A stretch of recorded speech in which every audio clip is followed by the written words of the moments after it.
बच्चों, welcome to Harsh academies. तो आज बच्चों हम एक्सरसाइज 13.2 के क्वेश्चन को सॉल्व करेंगे।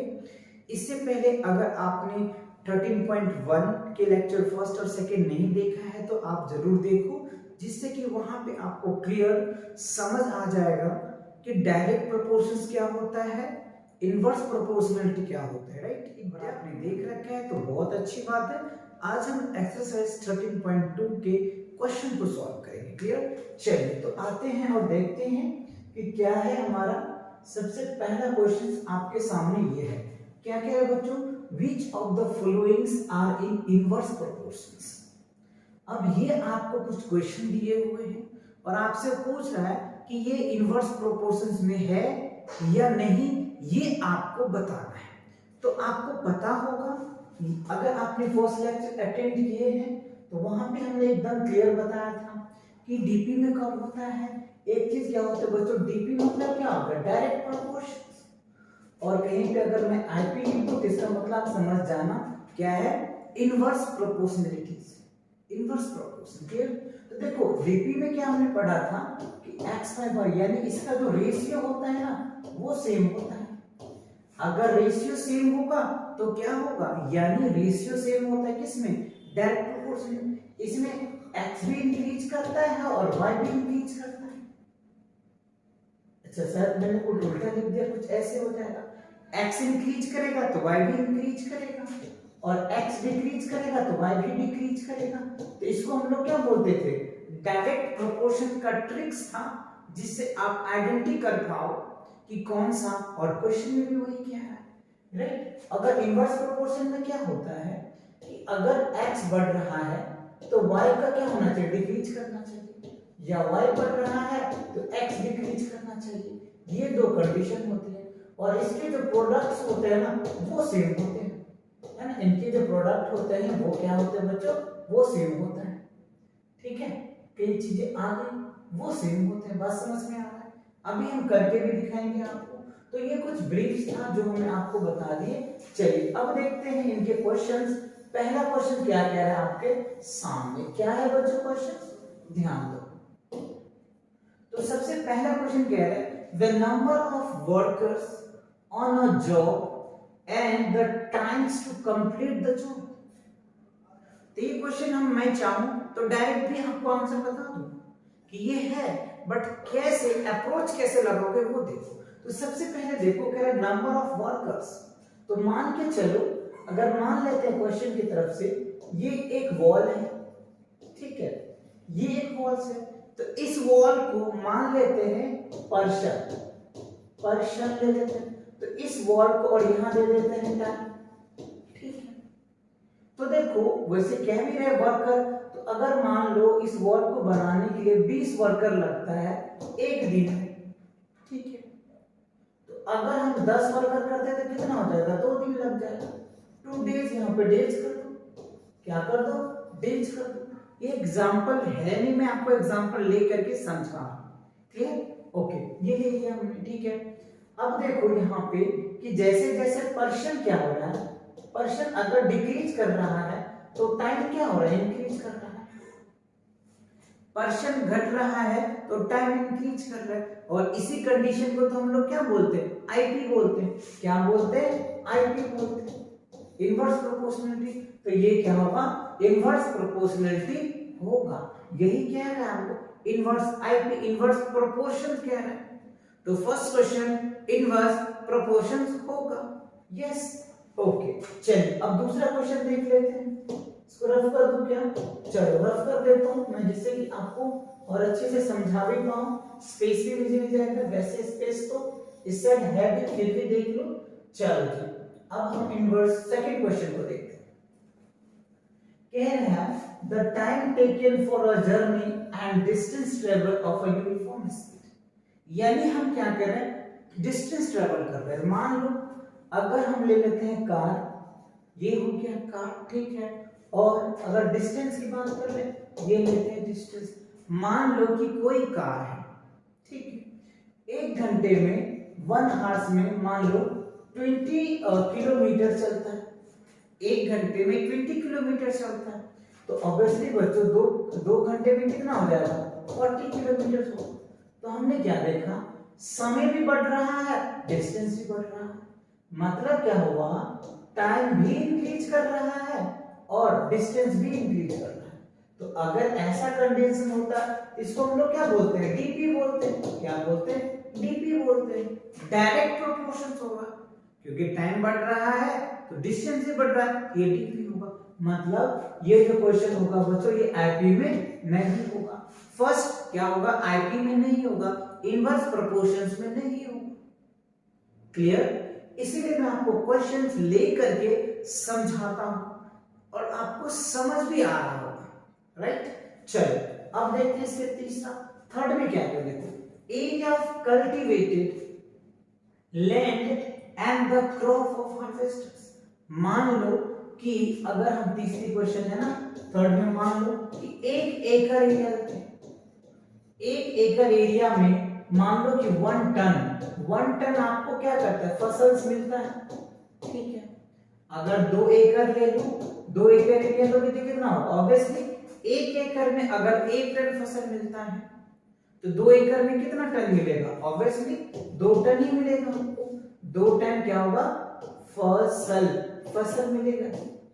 बस समझ में आ रहा है? तो हमने क्या देखा, यहाँ पे जो है एरिया एकड़ भी बढ़ रहा है, एकड़ भी इंक्रीज कर रहा है, और इसका जो फसल है या अनाज कर दो, हार्वेस्टिंग कह लो, ये भी क्या हो रहा है बच्चों, बढ़ रहा है। तो दोनों बढ़ रहा है, तो ये भी क्या हो जाएगा, डीपी में हो जाएगा। ये भी क्या होगा, डीपी में होगा। डीपी क्या है सर, डायरेक्ट प्रोपोर्शंस होगा। तो ये भी एपी में ये किसमें, आईवी में नहीं होगा। सॉरी, थर्ड क्वेश्चन था ना बच्चों, थर्ड क्वेश्चन, ठीक है। फोर्थ देखते हैं क्या कह रहे हैं फोर्थ में, the time taken for a fix journey.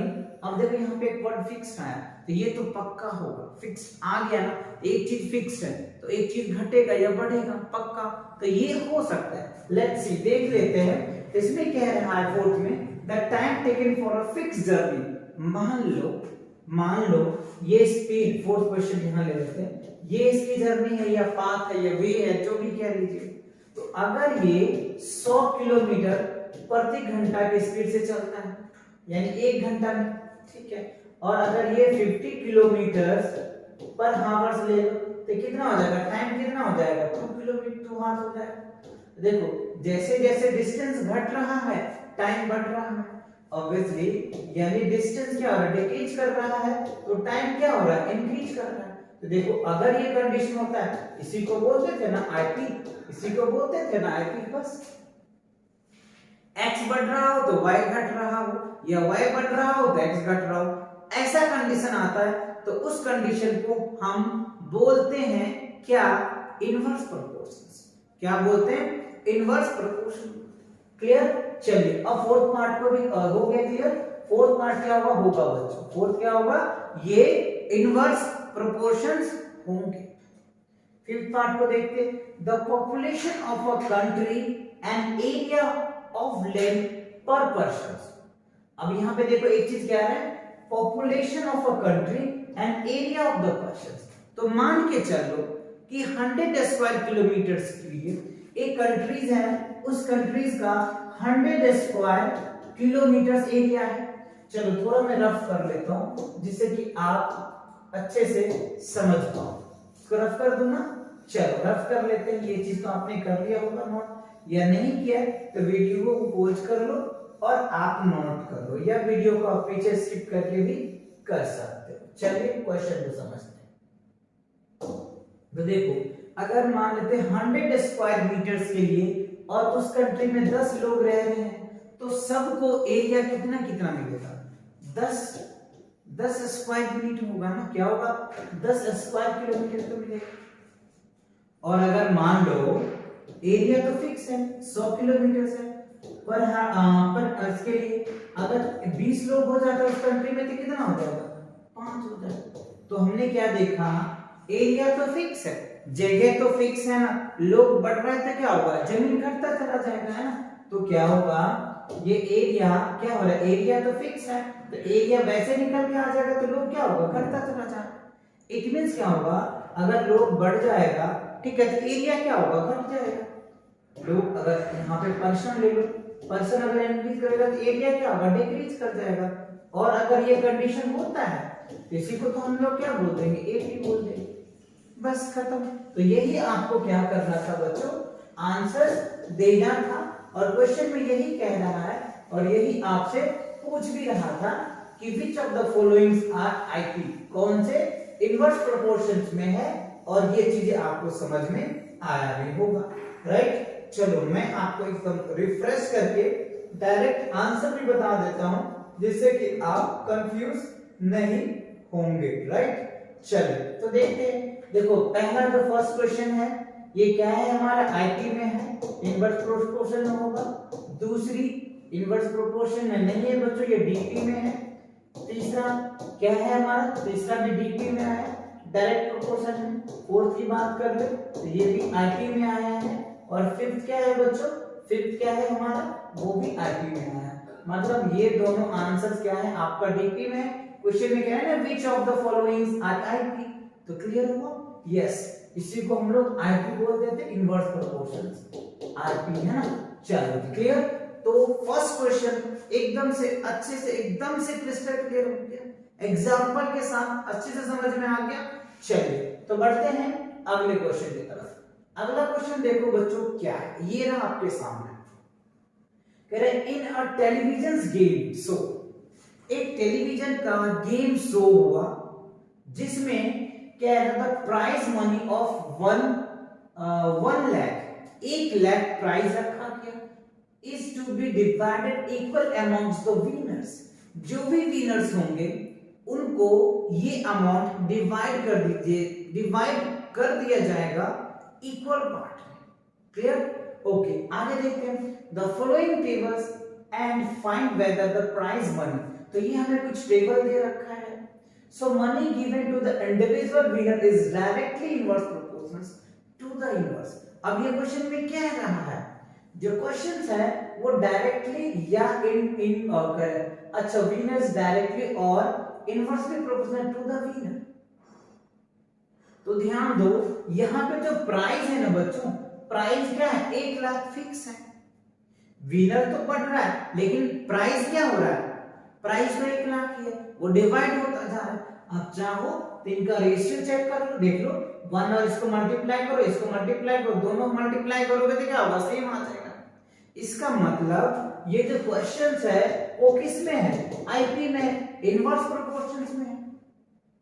ये क्वेश्चन क्या होगा, इनवर्स प्रोपोर्शंस में है। तो एक विनर होगा तो उनको 1 लाख रुपया मिल जाएगा, 2 विनर होगा तो क्या होगा, 50,000 मिलेगा। 50,000 एक विनर्स को, 50,000 एक विनर्स को, ठीक है। अगर 4 विनर होता है तो कितने कितने मिलेंगे, तो हम इसको x सेलेक्ट कर लेंगे, जो भी लेट करके हम बनाएंगे। अगर 5 विनर होता है तो कितना मिलेगा, 8 विनर होता है तो कितना मिलेगा, 10 विनर होता है तो कितना मिलेगा, 20 विनर होता है तो कितना मिलेगा। तो हमें कह रहा है इस टेबल को आप कंप्लीट कीजिए। तो पहले आप क्लासिफाई कीजिए कि डीपी में है या आईपी में है। तो हमने ये चीज तो क्लियर कर लिया, ये किस में है, आईपी में है, इनवर्स प्रोपोर्शन में है। चलिए तो अब इस इनवर्स प्रोपोर्शन को समझ करके इस टेबल को हम फिल करते हैं, राइट। तो चलो पहला, सबसे पहली बात, अगर मैं ऐसे फिल करके आपको दिखाऊं तो अब यहां से चेक करके आसानी से समझ सकते हैं। पहला केस फर्स्ट ले लेते हैं, क्या ले लेते हैं बच्चों, केस फर्स्ट। आप चाहो तो इसको x ले लो। तो अब देखो आईपी का कंडीशन क्या होता है कि ये जो रेशियो होता है इनका प्रोडक्ट और रेशियो का प्रोडक्ट इक्वल होता है। तो आप चाहो तो फर्स्ट 1 इंटू क्या लिखेंगे, 1 लाख लिखेंगे, क्या लिखेंगे, 1 लाख इक्वल क्या लिखेंगे, 4 इंटू x, 4 इंटू x हो जाएगा। अब इसके साथ मल्टीप्लाई करो तो x इक्वल्स टू क्या हो जाएगा, 1 लाख, क्या होगा 1 लाख अपॉन क्या होगा 4। तो अब इसको डिवाइड कर दो तो क्या हो जाएगा, 2 दूनी 4 दूनी 8 हो जाएगा और 5 दूनी 10, 4 दूनी 8, 5 दूनी 10, मतलब क्या हो गया बच्चों, 25,000 हो जाएगा। कितना हो जाएगा, 25,000 मिलेगा, है ना। तो ये जो वैल्यू निकल के आएगा ये क्या हो गया, 25,000 मिलेगा सभी को, 4 मेंबर, 4 विनर है तो एक विनर को 25,000, दूसरे विनर को भी 25,000, तीसरे विनर को भी 25,000 और चौथे विनर को भी 25,000।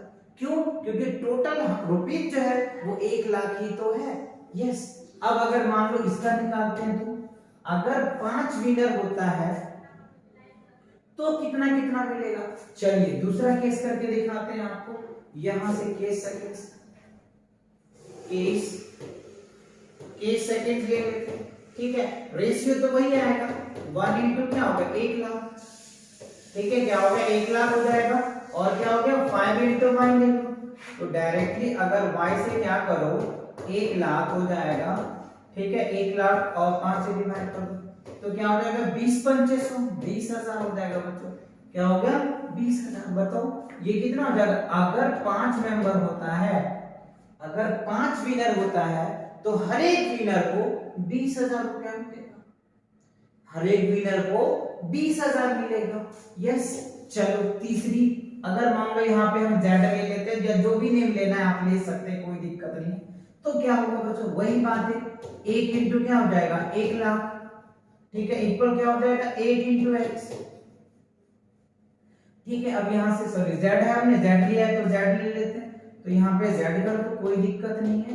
तो यहाँ पे 1 लाख। ठीक है 1 लाख। अब इसको 8 से डिवाइड कर दो। अगर 8 से डिवाइड करोगे तो कितना हो जाएगा। चलिए 8 का 8। अब आप चाहो तो डिवाइड करके देख सकते हैं। कैसे करो, डिवाइड कर दो कहीं पे। यस, यही करके दिखाता हूं, देख लो।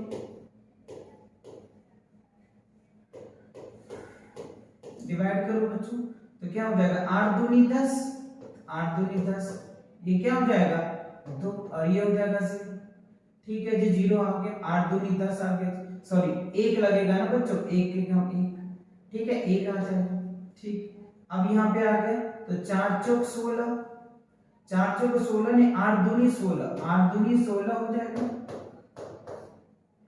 ये हो जाएगा 4 और ये हो जाएगा 0। 8 पंचे 40, तो 8 पंचे 40 मतलब यहाँ पे ये लग गया, ये 0 आ गया, ये 0 यहाँ आ गया। अब क्या हो जाएगा 1255 ये हो जाएगा। कितना है टोटल 12,500 हो जाएगा। ठीक है, तो अगर 8 लोगों में होगा तो 12,500 हो जाएगा। बात समझ में आया। अगर 8 विनर होता है तो 12,500 ईच विनर को मिलेगा। क्लियर। एक विनर को 12,500, दूसरे को इसी तरीके से 8 तक मिलेगा। अगर 10 विनर होता है तो ऑब्वियसली अगर 10 विनर होता है तो यहाँ पे मान लो हमने पी ले लिया तो कोई दिक्कत नहीं। 1 इंटू क्या हो जाएगा 1 लाख। ठीक है जी, क्या हो जाएगा 1 लाख। अब इंटू क्या हो जाएगा 10 इंटू 3 ले लो, 1 0 से 1 0 खत्म। कितना बचा इकाई इकाई से 11,000 10,000 तो कितना हो जाएगा 10,000 मिलेगा हर एक विनर। क्या होगा 10,000 मिलेगा। बस समझ में आया। तो इस तरीके से आपको कंप्लीट करना है। आगे देखते हैं। चलिए अब अगर 20 मेंबर होता है तो क्या होगा। तो 1 इंटू क्या हो जाएगा 1 लाख इंटू 20 इंटू क्या हो जाएगा। मान लो यहाँ पे क्या मानोगे क्यू मान लो, कोई दिक्कत नहीं। तो यहाँ पे क्यू ले लो तो 0 से 0 खत्म। इससे करोगे तो क्या हो जाएगा 5 10 मतलब 5,000 हो जाएगा। तो ये क्या हो गया 5,000 हो गया। अगर 20 मेंबर होता है तो हर एक विनर को 5,000 मिलेगा। अगर क्या है 10 मेंबर है तो हर एक को 10,000 मिलेगा। 8 मेंबर है तो 12,500, 20 मेंबर है तो इतना। और यही हमें टेबल को कंप्लीट करने के लिए कह रहा था और हमने कर दिया। इसी तरीके से इस टेबल को आपको फिल करना था और अप्रोच लेना था। आई होप क्लियर हुआ। चलिए मूव करते हैं अगले क्वेश्चन की तरफ। अगला क्वेश्चन क्या है, ये है बच्चों थर्ड क्वेश्चन। ध्यान दीजिए, बहुत अच्छा सा क्वेश्चन है। क्या है क्वेश्चन, कह रहे Rahman is making a wheel using spokes. Rahman कोई कारीगर्स होंगे जो व्हील में स्पोक लगाना चाह रहा है, जो आप देख रहे हैं यहाँ पे। He wants to fix equal spoke in such way that the angle between any pair of consecutive spokes are equal. वो इसमें इस तरीके से स्पोक लगाना चाहता है, ठीक है, इस व्हील में, इस दोनों के बीच के जो एंगल्स हो वो क्या हो, सेम रहे, एंगल जो है वो सेम रहे। तो अगर ये 3 स्पोक्स लगाता है, help the completing the following table, इस टेबल को हमें कंप्लीट करना है, क्लियर।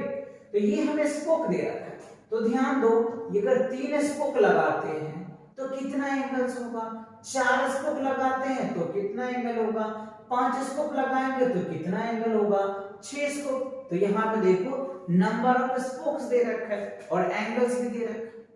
तो अगर कुछ इस तरीके से देख लो, ये अगर हम बनाते हैं 4 स्पोक, 1 2 3 4, तो ये एंगल, ईच एंगल कितना हो जाएगा, 90 डिग्री का। तो वही यहाँ पे कह रहा है अगर 4 स्पोक होता है तो उसका angle between the pair of consecutive spokes 90 degree. देख सकते हो आप इस फिगर में तो 90 डिग्री 90 डिग्री 90 डिग्री 90 डिग्री। अब देखो क्लियर हुआ, तो 4 स्पोक होगा तो ये 90 डिग्री होगा, ये भी 90 डिग्री होगा, ये भी 90 डिग्री, ये भी 90 डिग्री, ये भी 90 डिग्री, 90 डिग्री, क्लियर, राइट। अब आगे क्या है, अगर 6 स्कोप होगा तो 60 डिग्री होगा, 6 स्कोप लगा देंगे तो क्या होगा, 60 डिग्री होगा, ठीक है। तो 8 स्कोप लगाएंगे तो कितना डिग्री का एंगल होगा, 10 स्कोप लगाएंगे तो कितना डिग्री का होगा, 12 स्कोप लगाएंगे तो कितना डिग्री का होगा।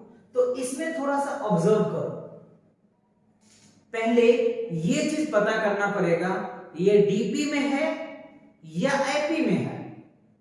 डीपी में है तो आपको पता ही है क्या करना है, आईपी में तो पर भी आपको पता है क्या करना है। तो क्वेश्चन को थोड़ा सा एकदम लॉजिकल माइंड लगा करके पता कर सकते हैं कि ये है क्या।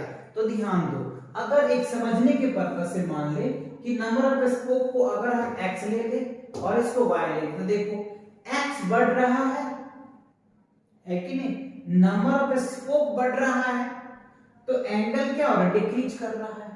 तो एक बढ़ रहा है एक घट रहा है, तो ये आपका माइंड भी बताएगा, ये आपके माइंड भी बताएगा एक बढ़ रहा है और एक घट रहा है, तो होगा क्या, आईपी ही तो होगा। उसी में ये चीज होती थी, एक बढ़ रहा है तो एक घट रहा है, बस क्लियर हो गया। अब अगर ये चीज क्लियर हो गया तो अब आसानी से ये बातें निकाल सकते हैं। मान लो हमने इसको x ले लिया, इसको y ले लिया, इसको z ले लिया, आसानी से निकाल लेंगे। चलिए करके दिखाते हैं बच्चों, बहुत आसानी से। चलो यहाँ पे हम केस फर्स्ट ले लेते हैं इसके लिए। तो इस केसेस में हमने पढ़ा था कि इनकी जो प्रोडक्ट होती है वो क्या होता है, सेम होता है। तो 8 इंटू क्या हो जाएगा x, ठीक है। तो इसे इसको डिवाइड कर दो, हो जाएगा 2, इसे करोगे तो क्या होगा 45। तो x की वैल्यू क्या निकल के आ गया, 45। इट मींस ये हुआ कि जब अगर हम 8 स्पोक लगाते हैं, अगर हम 8 स्पोक लगाते हैं व्हील में, तो ईच का जो एंगल होगा ना वो 45 डिग्री का होगा। प्रत्येक एंगल जो होगा वो 45 डिग्री का होगा, क्लियर। चलिए दूसरी बात करते हैं, केस सेकंड लिख दो जी। केस सेकंड में देख लो, सेकंड में कह रहे हैं 10 स्पोक लगाएंगे तो कितने एंगल्स होगा, ठीक है। तो रेशियो 4 × 90 इक्वल टू क्या हो जाएगा बच्चों, 10 × y। तो 0 से 0 खत्म, तो क्या हो जाएगा 9 चौक 36, तो y कितने आ जाएंगे 36, तो कितने आएंगे 36 एंगल्स आ जाएंगे। अगर व्हील में 10 स्पोक लगाते हैं, व्हील में 10 स्पोक लगाएंगे तो एंगल कितना आ जाएगा 36 आ जाएगा, क्लियर। चलिए केस थर्ड करके समझाते हैं आपको। थर्ड में देखिए, केस थर्ड में क्या है, 12 स्पोक लगाएंगे तो कितना होगा, तो क्या होगा 4 इंटू क्या हो गया 90 इक्वल्स टू क्या होगा 12 इंटू z कर दो, तो 12 ये हो जाएगा 4। अब इसको डिवाइड कर दो, तो 12 × 5 = 72, 72 84 बरटे 96 नहीं कटेगा इससे, इसे 4 से कर दो, 4 दिया हमारा, और ये तो कट ही जाएगा 30। तो z इक्वल्स टू क्या हो जाएगा 30 डिग्री, तो ये कितना आ जाएगा 30 डिग्री। तो बात समझ में आया। अगर 8 स्कोप लगाते हैं तो 45 डिग्री का एंगल बनेगा, ईच एंगल, राइट, दो कॉन्सेक्यूटिव पेयर के बीच। 10 रखेंगे, 10 स्पोक लगाएंगे तो 36, 12 स्पोक लगाएंगे तो क्या हो गया 30 हो जाए। तो इसी तरीके से क्वेश्चनों को जब तक जाओ और उनके अप्रोच को लो और फिर क्वेश्चन को करो तो बहुत मजा आएगा, एकदम से बहुत बच्चों फील आने लगेगा। चलिए अगले क्वेश्चन की ओर देखते हैं। अच्छा, इसी में कुछ और भी क्वेश्चन दे रखे हैं बच्चों, है ना। चलो तो मैं थोड़ा सा इनको रफ कर देता हूँ जिससे कि मैं आपको इसको अच्छे से क्लियर करा पाऊँ, है ना। चलो थोड़ा सा इसको मैं रफ करता हूँ, इसमें कुछ क्वेश्चन भी दिए हुए हैं तो जिससे कि आप इनको समझ पाओगे। तो देखो क्या कह रहा है कि are the number of spokes, पहला क्वेश्चन क्या कह रहा है, are the number of spokes and the angle forms between the pairs, क्या कह रहा है, बिटवीन द पेयर, ध्यान दो, between the pair of spokes, क्या है, pair of consecutive, pair of consecutive spokes are in IP. तो यस, तो आपने इसमें देखा ना, ये बढ़ रहा है, राइट, और ये क्या हो रहा है, घट रहा है ना। तो ये घट रहा है तो इसका मतलब क्या होगा, यानी एक बढ़ना और दूसरा घटना, तो इसी को तो बोलते हैं हम लोग आईपी, है ना। तो ये क्या हो जाएगा, इसका जो आंसर होगा ये क्या लिखोगे, पहला का यस, पहला का यस, ठीक है। फर्स्ट का क्या होगा, यस, हाँ बोल देंगे, ठीक है। दूसरा देखो, calculate the angle between pair of conjugated spokes wheels are 50। अच्छा, अब कह रहा है इसी में मान लो 15 स्पोक होगा तो क्या होगा, बात समझ में आ रहा है, 15 स्पोक्स होगा तो कितना एंगल्स होगा, क्लियर है, अच्छे से समझ आ रहा है ना, कोई दिक्कत तो नहीं हो रही ना, बहुत अच्छे से समझो। तो देखो इसमें से कोई रेशियो आप चाहो तो उठा लो, है ना। चलो हम ये रेशियो उठा लेते हैं, क्या हो गया 4/90 इक्वल क्या होगा बच्चों, तो हमें कितना है 15 स्पोक, 15 इंटू मान लो यहाँ पे x ही ले लेते हैं, तो 15 छक 96, तो 6 चौके 24, तो x की कितना आ जाएगा 24 स्पोक्स होंगे, सॉरी 24 एंगल्स होगा। मतलब ये रहा, इस क्वेश्चन का आंसर जो होगा ये कितने आ जाएगा, 24 डिग्री का एंगल होगा। अगर व्हील के अंदर अगर हम 15 स्पोक्स लगाते हैं तो दो कॉन्जिक्यूटिव के बीच का जो एंगल आएगा वो 24 डिग्री आएगा, क्लियर, ओके। चलिए थर्ड में देखते हैं क्या कह रहा है। थर्ड देखो कह रहा है how many spokes would be needed, कितनी स्पोक की रिक्वायरमेंट होगी if the angle between pair of consecutive angle 45 degree, तो एंगल जब 40 डिग्री होगा तो क्या होगा। अब यहाँ पे देखो, इसमें थोड़ा सा एक स्टेप मैं आगे और बढ़ाऊंगा, बार बार बनाऊंगा किसी लिए लिखना भी पड़ेगा। तो अब यहाँ पे कह रहा है कि हमको 40 डिग्री दे रखा है और नंबर ऑफ स्पोक पूछ रहा है, तो चलो तीसरी की पार्ट में निकाल के देख लेते हैं। तो 4 इंटू क्या हो जाएगा 90 इक्वल्स टू x इंटू क्या हो जाएगा 40, तो 0 से 0 खत्म, 4 से 4 खत्म, तो x क्या हो जाएगा 9। अगर 9 स्पोक्स होता है, अगर 9 स्पोक्स होते हैं तो जो एंगल्स होगा वो कितना डिग्री होगा 45 डिग्री। तो यहाँ पे क्या होगा 9 स्पोक्स होगा, क्या होगा 9 स्पोक्स होंगे तो जो एंगल होगा वो 40 डिग्री का होगा। आई होप अच्छे से एकदम क्रिस्टल क्लियर हो गया होगा। चलिए बढ़ते हैं आगे की तरफ, और तो नहीं है इसके अंदर, जी नहीं अब नहीं है, आगे देखते हैं क्वेश्चन नंबर 4, ये रहा आपके सामने, क्या कह रहा है, if a box of sweets is divided among 24 children, एक मिठाई का बॉक्स है जिसको 24 बच्चों के साथ डिस्ट्रीब्यूट करना है, ठीक है, they will get 5 sweets each, तो एक को 5 स्वीट्स मिलता है, तो हाउ वुड, कह रहा है how many would each get if the number of the children is decrease by 4, तो 4 स्टूडेंट डिक्रीज कर जाता है तो सबको कितना मिलेगा, बात समझ में आ रहा है। इसमें दो चीजें हैं, पहले नंबर ऑफ क्या है चिल्ड्रंस है, और दूसरा क्या है नंबर ऑफ स्वीट्स है। तो चलिए इन दोनों को पहले हम टेबल बना लेते हैं और आप अच्छे से इसको समझ भी पाएंगे। पहले मैं टेबल बनाता हूं, तो देखो सबसे पहले नंबर ऑफ चिल्ड्रंस लेते हैं, नंबर ऑफ चिल्ड्रन, ठीक है, number of students, each student, each children, तो कह रहा है अगर 24 चिल्ड्रेन होता है, ठीक है, 24 चिल्ड्रेन्स होते हैं तो उसे कितना मिलता है, 24 चिल्ड्रेन होते हैं तो उसे 5 मिलता है हर एक को, 5 स्वीट्स ईच स्टूडेंट को मिलता है, 24 बच्चे होते हैं तो, ठीक है। अब क्या कह रहा है, how many would be each get if the number of children is increase by, तो अगर चिल्ड्रेन की संख्या क्या हो रहा है, क्या हो रहा है बच्चों, डिक्रीज कर जा रहा है, 4 डिक्रीज कर जा रहा है, तो हर एक बच्चे को कितनी मिठाई मिलेंगे। तो देखो टोटल जो अपने पास है वो 24 बच्चे हैं, जिसमें से 4 घट जा रहा है तो कितना बचेगा, 20 ही तो बचेगा, ठीक है। जब 20 बचेगा तो यहाँ पे हम 20 लिखेंगे। तो कह रहा है कि कितने बच्चे मिलेंगे, तो उसको हमने x ले लिया। तो आप चाहो तो लिख सकते हो नंबर ऑफ स्वीट्स इस स्टूडेंट x सेलेक्ट कर लिया हमने, ठीक है। अब ध्यान दो, थोड़ी सी लॉजिक लगाओ कि अगर 24 बच्चे था तो सबको 5 मिठाई मिल रहा था, प्रत्येक को मिल रहा था, तो 20 बच्चे हो रहे तो क्या होगा, ये आपको जो घट रहा है तो ये बढ़ जाना चाहिए, ऑब्वियसली ये बढ़ेगा, देख लेते हैं, ठीक है।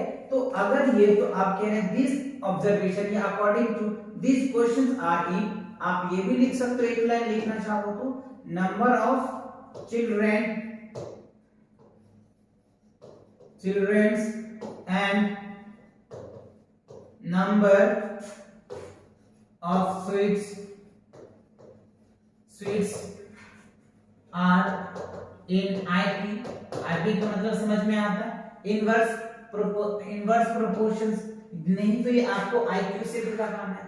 अगर ऐसा होता है तो सिंपल 24 इंटू 5 इक्वल टू क्या होगा बच्चों, 20 इंटू एक्स, तो x आपको निकालना है, तो 24 इंटू क्या हो गया 5 अपॉन में क्या हो जाएगा 20, इसे इसको डिवाइड कर दो तो क्या होगा 5 को 20, 4 से डिवाइड कर दो 6, तो कितना हो जाएगा 6, तो x की वैल्यू कितनी आ जाएगी 6, देख लो ध्यान से।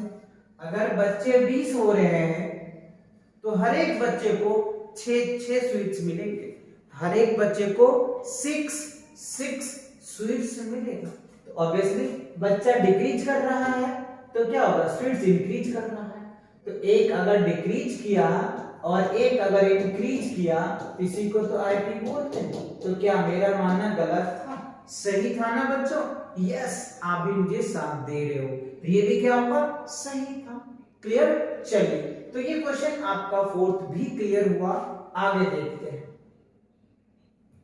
क्वेश्चन नंबर 5 देखो बच्चों, बहुत प्यारा सा क्वेश्चन है, क्या कह रहा है, a farmer has enough food to feed 20 animals in his cattle for 6 days. एक फार्मर है, एक किसान है जो कैटल यानी पशु को पालते हैं, या एनिमल्स को फूड, वो 20 एनिमल्स है जो उसको 6 दिन खिलाएंगे, इतने फूड्स हैं उनके पास। एक फार्मर है जिनके पास 20 एनिमल्स है और वो इतने फूड्स हैं उनके पास कि 6 डेज तक वो अपने एनिमल्स को फूड खिला सकता है, ठीक। आगे देखिए क्या कह रहा है, तो how long would food last there are the 20 more animals in his cattle. अब उसके जहां पे पशु पाला जाता है वहां पे 10 एनिमल्स और आ जाता है, तो उस फूड को कितने दिन तक वो खिला पाएंगे उस एनिमल्स को, उस जानवरों को, ठीक है। तो चलिए, इस टेबल में 2 चीजें हमें मिल रही है, हम उन 2 चीज को देख लेते हैं। 2 चीज क्या है सर, पहला जो है वो नंबर ऑफ एनिमल्स है और दूसरा क्या है, डेज है, राइट। तो यहां क्या लिखेंगे, नंबर ऑफ एनिमल्स, और दूसरा क्या लिखेंगे बच्चों, डेज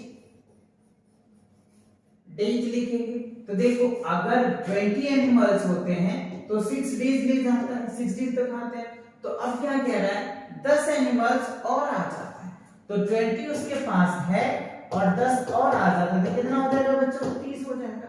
तो यहाँ पे 30 होता है, तो कह रहे हैं कितने दिन इस 30 जानवर को खिलाएंगे, कौन, फार्मर, ठीक है। चलिए, तो इनको भी हम क्या करेंगे, ये भी इसी फॉर्मूले को आप चाहो तो एक लाइन लिख लेना, number of animals and days are in IP, क्या होगा, इनवर्स प्रोपोर्शंस में होगा। ठीक है, तो चलिए इसको सॉल्व करते हैं। 20 into 6 इक्वल टू क्या हो गया, 30 into x, तो 0 से 0 खत्म। ठीक है, 3 दूनी 6, तो कितने हो जाएंगे, x इक्वल्स टू 4 डेज हो जाएगा। कितना हो जाएगा, 4 डेज हो जाएगा ऑब्वियसली बच्चों। तो देखो जब 20 एनिमल्स थे तो 6 दिन तक खिलाया, 30 एनिमल से तो 4 दिन घटा, मतलब क्या होगा कि एक बढ़ा और एक क्या हो गया, घट गया। तो इसी को तो बोलते हैं ऐसी, ये क्या हो गया, इनवर्स प्रोपोर्शन का। बात समझ में आया? तो क्या होगा, अगर 30 जानवर होगा तो वो 4 दिन तक उस खाने को खिला पाएंगे उस पशु को। तो आई होप ये क्वेश्चन आपको अच्छे से समझ में आया होगा। तो मिलते हैं नेक्स्ट वीडियो के साथ बहुत जल्दी, तब तक आप इन क्वेश्चनों को अच्छे से प्रैक्टिस करो। All the very best.